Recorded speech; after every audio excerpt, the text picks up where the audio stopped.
It's been hard to watch the stock market this year. Seeing the value of your portfolio go down day after day after day, it really can weigh on you. I get it.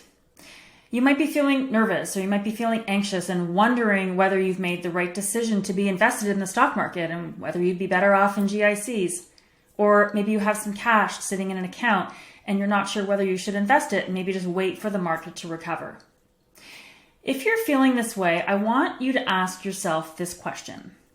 Why did you invest in the stock market in the first place?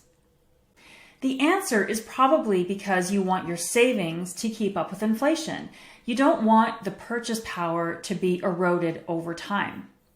And the stock market is the best place to combat inflation. The stock market has a really long history of combating inflation. Over the past 35 years, the stock market has been up almost 700%.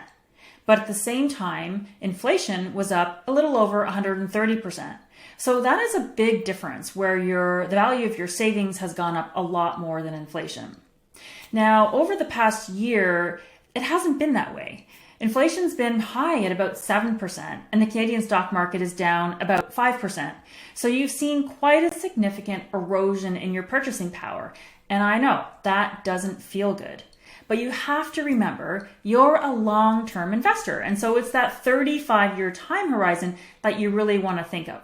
Now, I'm sure that you have probably not been invested for 35 years. So let's talk about some shorter time horizons.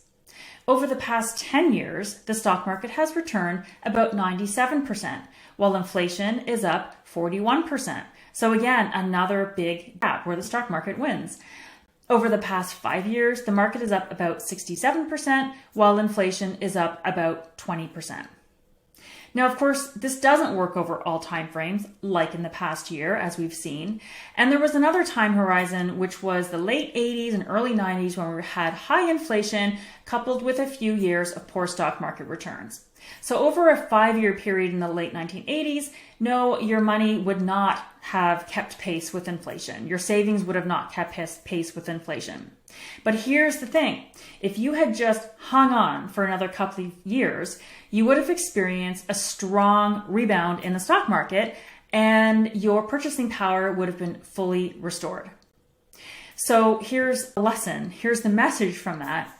If you are feeling nervous, it's not a good time to throw in the towel because you don't want to miss the market rebound. We don't know when that's going to happen. Is it going to happen next year, the year after? I don't know. Nobody knows. But it's best to stay invested and make sure that you do capture that upside when it happens.